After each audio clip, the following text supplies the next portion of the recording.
2 weeks from today, the NFL playoffs start. There are only 2 more weeks of regular season football, which seems absolutely impossible, but the good news is, we are already 1-0 here in week 17, thanks to the short that I put out for Thursday Night Football. We were traveling for the holidays, and in order to be able to get my pick in before that game, I had to actually make that pick all the way back on December 20th, but fortunately, we were able to get that one right and move to 1-0 on the week.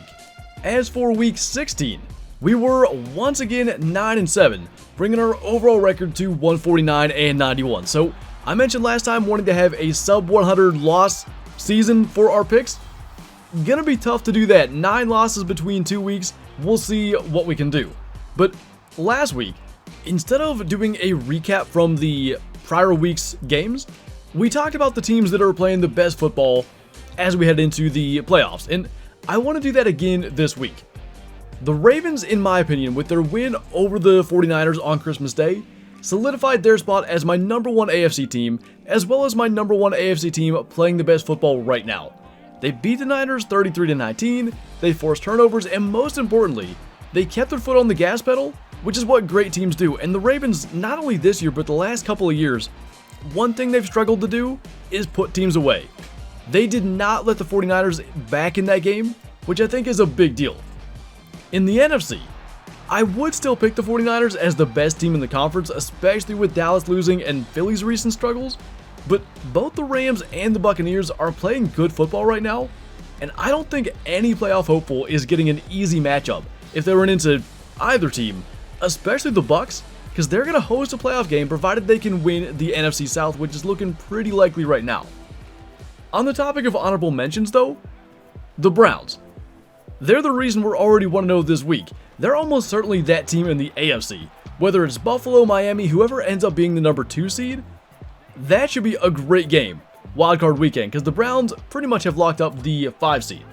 So, with all that out of the way, let's get into our week 17 picks. It makes me sad that we're into week 17 already. This has been such a blast, but we are starting with a huge matchup.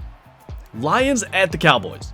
The only Saturday game this week, and it's a big one for both teams. The Lions still have a shot at getting the 2 seed, but I would say it's an outside chance because the Eagles' last 2 games are against the Cardinals and Giants, though that Giants game on Christmas actually ended up being a lot closer than I expected. So they'll certainly want to win this game and continue to at least have a shot at getting the number 2 seed. The Cowboys, on the other hand, after that loss to Miami, following a loss to the Bills, they really need to rebound, and they have played so much better at home. If there's ever an opportunity for them to really have a statement win this late into the year, this is it. They've been a team that has gotten a lot of praise for beating kind of subpar teams. They haven't done so well against better teams. The Lions are 11-4, but I don't think this is a great matchup for them. The only thing is, Dallas is not a great run defense, and if the Lions can keep this at all close early, I think there's a chance they could pull off the upset. At the end of the day, the Cowboys have won 15 games in a row at home, and especially coming off a couple of losses, I think they're going to be focused. I think that home venue really helps them out, and while I don't love their defense's matchup against Detroit's offense, I think with Dallas's offense struggling a couple of weeks in a row, this is probably a really good opportunity for them to get back on track. Detroit's defense generally gives up a bunch of points, and again, if they can get any kind of lead, Dallas is so incredibly dangerous. It's when they're made one-dimensional that their offense isn't as special. I don't think the Lions will be able to make them one-dimensional, and I am predicting a big offensive output from the Cowboys. I think it'll be a high-scoring game generally, but I've got the Cowboys at home winning this one and going to 11-5.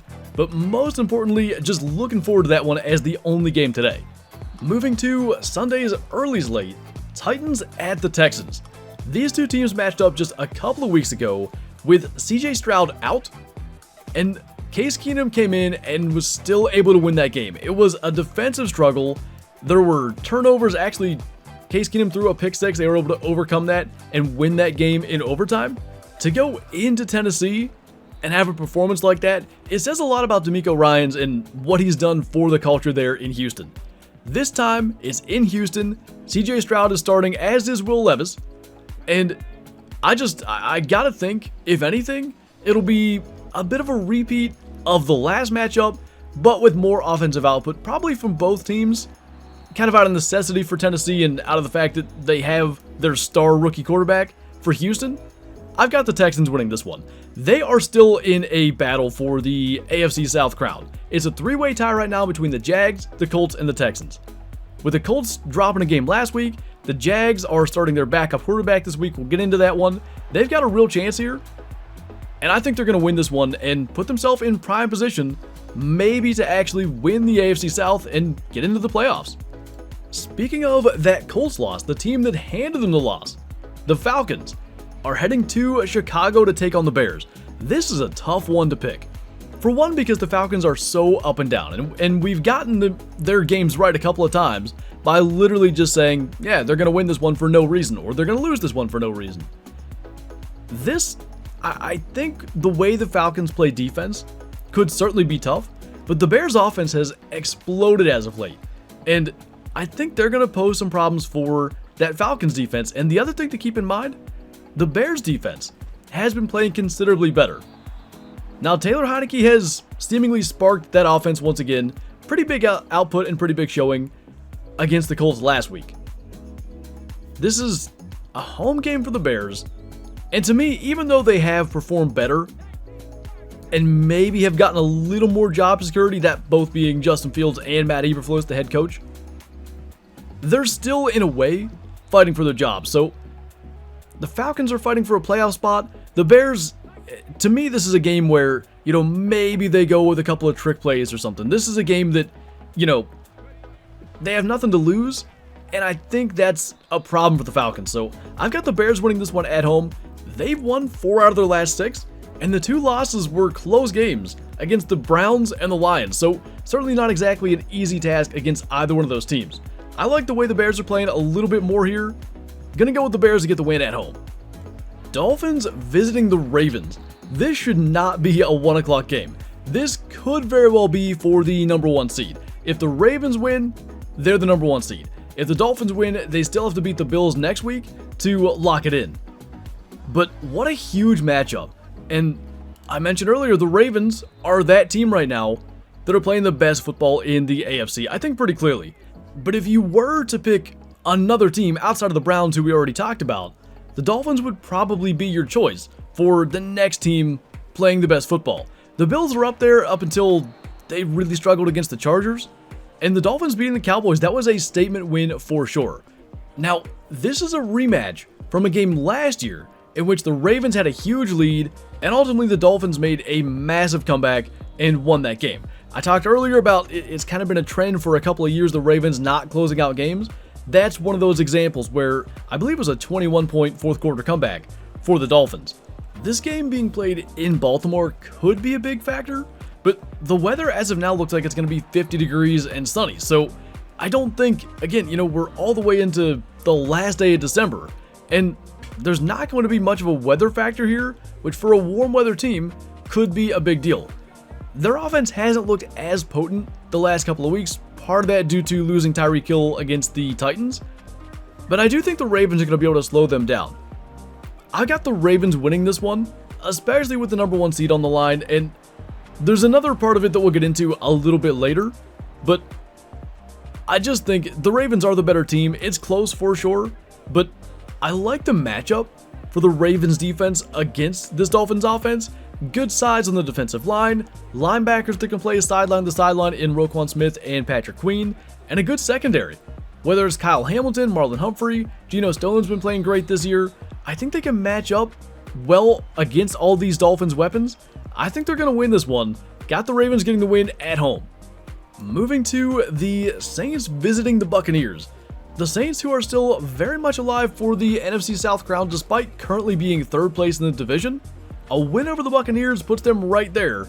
Both teams would be 8-8 if that were to be the result. But for a couple of weeks now, and maybe even more than that, I haven't picked the Saints for any of their games, and it's primarily been just the vibes and everything going on with Derek Carr and his teammates.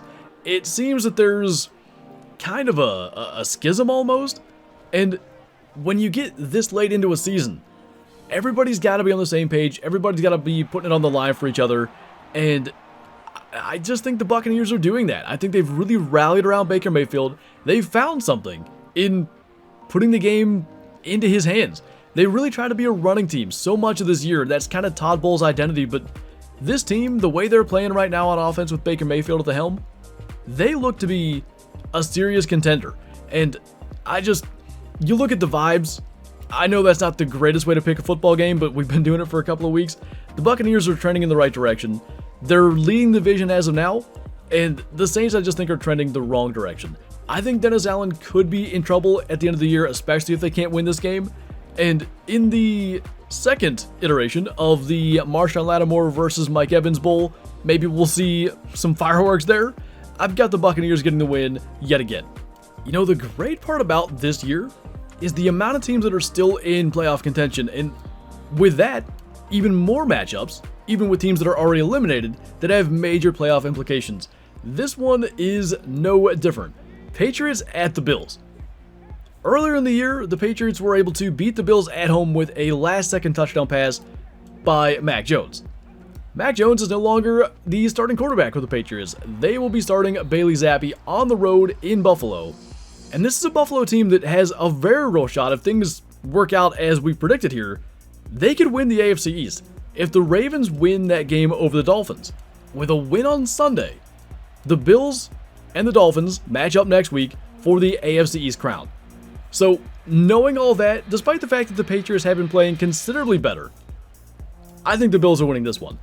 The game being at home is definitely a factor, but they seem to have found something with Joe Brady calling plays. Josh Allen's been playing a little bit better, a little bit more mistake-free football, and despite all the injuries on defense, they've played pretty well in these last couple of weeks. I think, especially against an anemic Patriots offense, their defense will be able to hold them to, I'm going to go sub 17 points, and the Bills will be able to outscore that. So, got the Bills getting the win at home, and if everything goes as we've talked about, setting up a very interesting Week 18 matchup. And speaking of interesting matchups, yeah, this really isn't one of them. Cardinals visiting the Eagles. The only real intrigue here is that the now head coach of the Cardinals, Jonathan Gannon, was the defensive coordinator for the Eagles last year, and there was tampering going on with the Cardinals and Eagles, and that was settled on draft day. It was all very weird, and I do think there's probably some animosity on that Eagles team towards Jonathan Gannon, because of course they gave up 38 points in the Super Bowl, and there were times, especially against motions, that the defense looked unprepared, and you could certainly say that Jonathan Gannon was preparing for an interview with the Cardinals instead of game planning for the Super Bowl. Hard to say where all that lies, but that could certainly be a factor here. And I mentioned that Eagles-Giants game on Christmas Day, much closer than expected. You would expect Jonathan Gannon will know how to slow down this Eagles offense, and other than that 33-point showing against the Giants, they haven't looked themselves in quite some time. But ultimately, this has been my reasoning for so many Cardinals games this year. I just don't think they have the horses. I think they need a lot of pieces on defense to really be able to play to their potential. I think Jonathan Gannon is the right fit for them at head coach, but there's so many weapons on that Eagles offense. Whether it's the fact that basically every drive is 1st and 9 because the tush push is guaranteed to get at least a yard. A.J. Brown, Devonta Smith, Goddard's back, Swift, and of course Hurts' legs on scrambling plays and design QB runs. There's too much to defend. The Eagles still need to win these last two games to guarantee the NFC East crown. Being easier matchup certainly helps, but I don't think they're overlooking these teams. Got the Eagles getting the win in the Battle of the Birds. Moving to the Panthers visiting the Jags. So I mentioned earlier the Jags will be starting CJ Beathard. Trevor Lawrence is out with a shoulder injury, and that could be significant with the Panthers coming off their best offensive showing of the entire season, at least with Bryce Young at the helm. Now that was against the Packers defense, so maybe take that with a grain of salt, but the Jags defense lately has been letting up a lot more points and yards than they were earlier in the year. I still think they'll be able to slow down Bryce Young, but I'm curious how prepared CJ Beathard is going to be. Now, a couple of weeks back, I picked the Jags to beat the Browns, not knowing what Trevor Lawrence's status would be, and thinking CJ Beathard would actually play. And my whole reasoning was, Doug Peterson was of course the head coach of the Philadelphia Eagles when Nick Foles, the backup quarterback, won the Super Bowl over the Patriots. Peterson was a quarterback himself, and he certainly is a perhaps ideal candidate to get a backup quarterback ready to start a game. And as we've talked about basically every week since the middle of the year, I've already said I'm not picking the Panthers again the rest of the year, even though they did look better last week. The Packers' defense is not good, so I'm not sure how much to take away from that. I think this will be a low-scoring game, defensive struggle, but in the end, even though the Jags have had a 4-game losing streak and they've lost their starting quarterback this week, I've got the Jags getting the win and continuing to have a hope at winning the AFC South. A potentially sneaky good matchup in that early window on Sunday, the Raiders visiting the Colts. Of course, the Raiders have had an incredible last 2 weeks.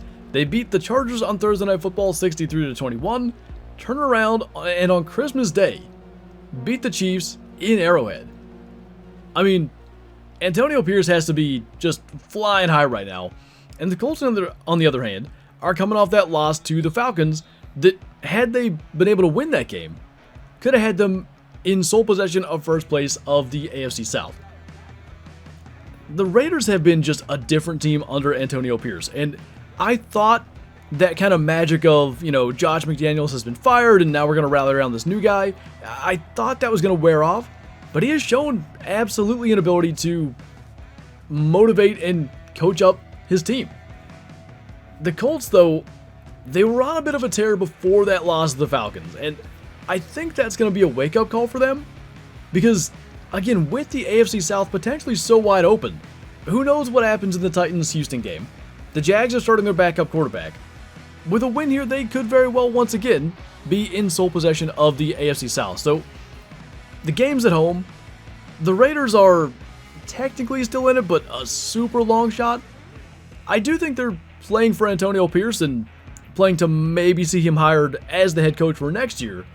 But I think that Colts scheme, Shane Steichen cooking up some new stuff to unveil for this game in basically a must-win game, I think it's going to be enough to maybe avoid the Raiders' defense scoring a touchdown for the first time in a couple of weeks, and I think that gets them the win. Should be a good game, should be a close game. I think the Colts find a way to win it at the end. This has to be the most packed 1 o'clock slate for the entire year. There is no Monday night game, by the way, this week. So, the second to last game in that early slate, Rams visiting the Giants. The Giants have been scrappy. They've made it tough on a lot of teams lately, and they've even won a handful of games in the past month and a half or so. But the Rams are playing at a different level lately. I mentioned before, I don't think there's a single team in the NFC playoff picture, including the 49ers, that want to see the Rams. And those two teams, conveniently enough, match up next week. But as for this game, Tyrod Taylor is going to be starting. Tommy DeVito has been benched. So I think that maybe takes a little bit of air out of the balloon. But the Rams are the team I want to focus on here. Puka Nacua is on a historic pace for a rookie wide receiver. Kyren Williams has been a huge story for them. He has played so well at that running back position. And Matt Stafford seems to be playing back at his 2021 level. I think the Giants defense will make it a little bit tougher. They've played well, again, as of late with any offensive production. Their defense steps up, but they've been kind of liable to have the damn burst here and there, and I think it may burst this week with so much to cover, whether it's Nacua, whether it's Cooper Kupp, whether it's Kyren Williams, both running and out of the backfield, and of course, the big tight end Tyler Higbee. There's a lot of weapons, a lot of places to distribute the football, and I just think it's going to stress out this Giants defense a little bit too much.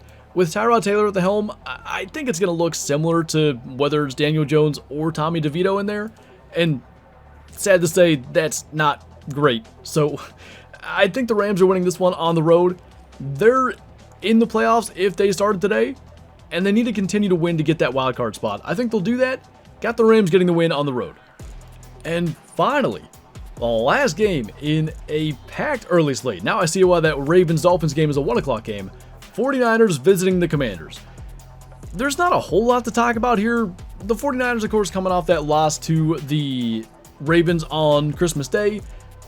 They did have a 3-game losing skid earlier in the year, and after that, the bye week came, and they looked like a different team. They were world beaters for weeks up until they ran into the Ravens.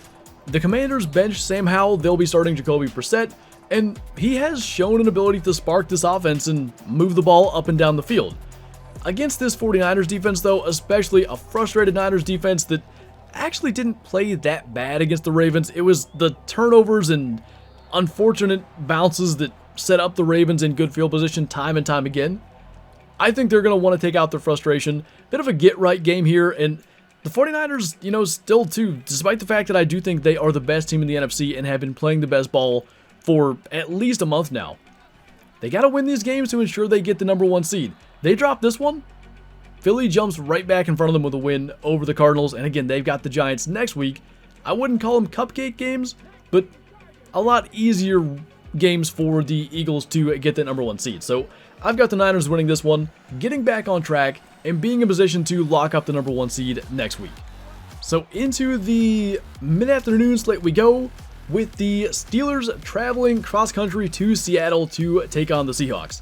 Now, this game brings us back to my other reason for picking the Ravens over the Dolphins, which is going to make no sense, but I promise there's a little bit of logic here, just not very much. Mike Tomlin has never had a losing season. That is well documented. And I just think for basically no reason at all, they're going to end up maybe 10-7, but most likely 9-8 again this year. I'm going to pick the Steelers in this one because of that, and also because the Seahawks haven't looked great. They really struggled to beat the Titans last week.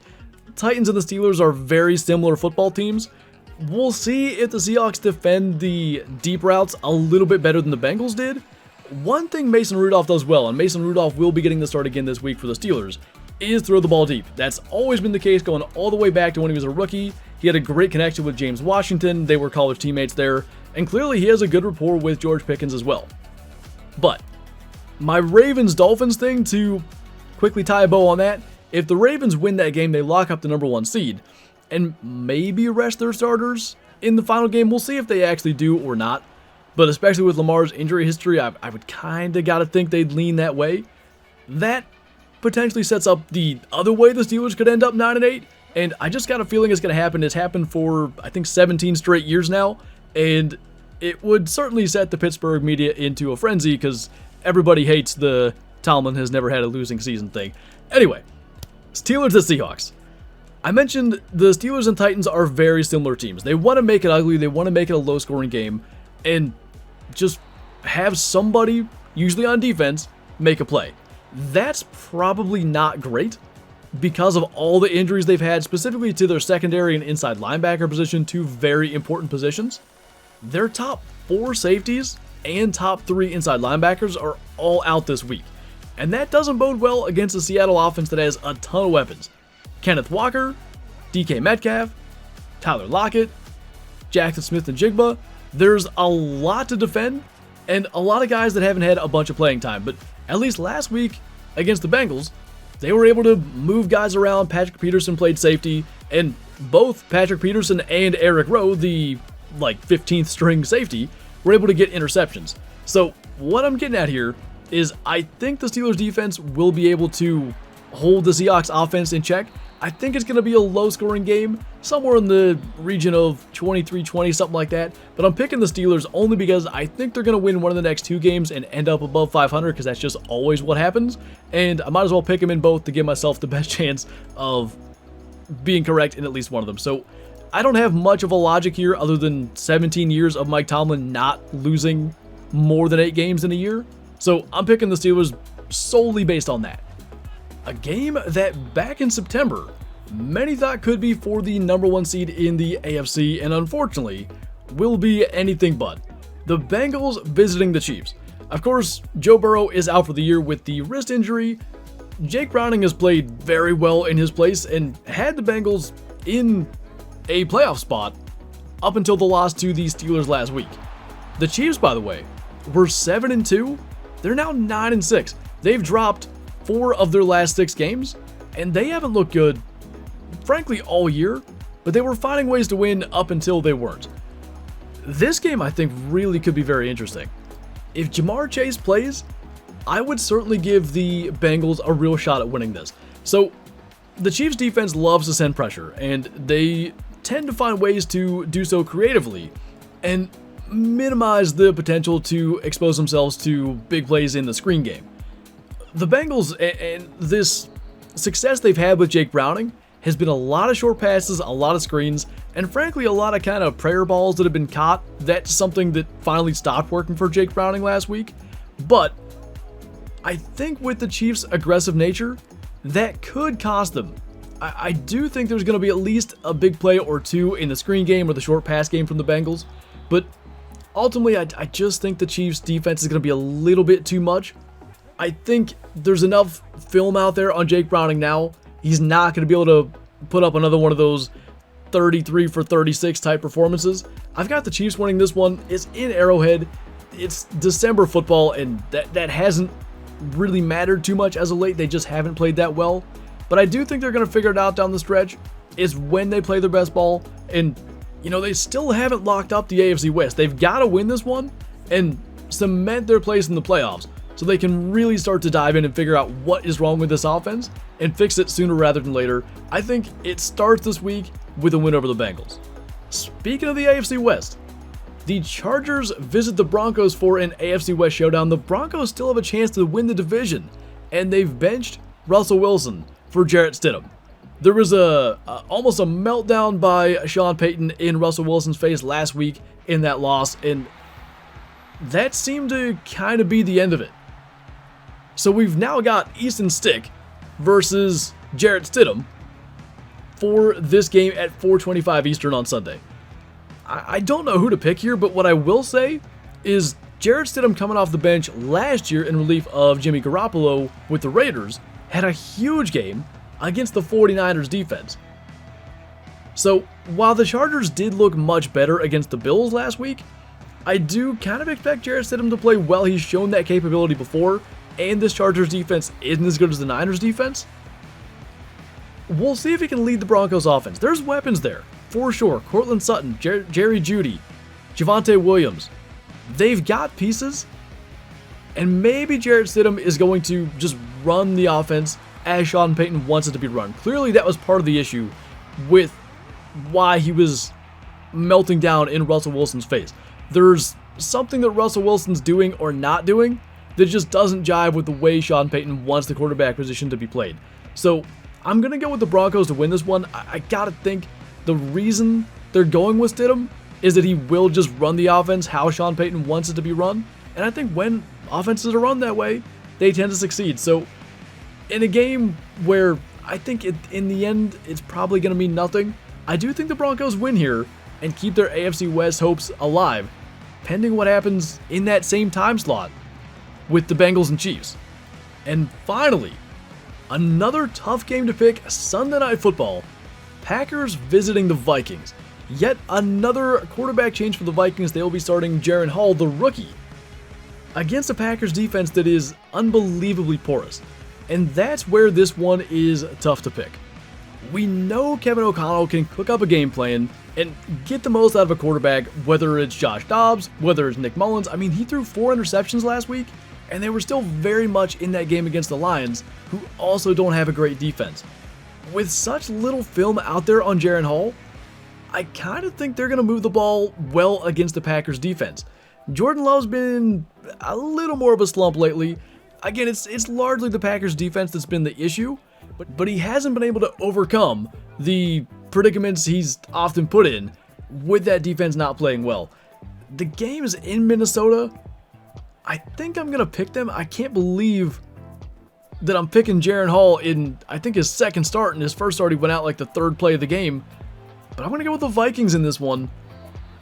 I just don't trust the Packers defense at all. But yet another 30-minute video, even with one less game this week. The good news is I just recorded the gameplay for the kind of background footage earlier today, so I know that was approximately 30 minutes. Hopefully we've got the full game in and it fits quite well. But we still have our recap, and I will mention we did pick the Browns over the Jets on Thursday Night Football in the short. And then for today's video, we've got the Cowboys over the Lions, Texans beating the Titans, pick the Bears over the Falcons. I like the Ravens over the Dolphins, Buccaneers beating the Saints, Bills over the Patriots, Eagles beating the Cardinals, got the Jags over the Panthers, Colts over the Raiders, Rams beating the Giants, 49ers beating the Commanders, taking the Steelers over the Seahawks. I like the Chiefs over the Bengals, Broncos to sweep the Chargers, and the Vikings to beat the Packers on Sunday Night Football. So, should be a great week of games. There are a ton of playoff implications in nearly every game this week. So, as always, thank you for watching, enjoy the games, and I'll see you next time.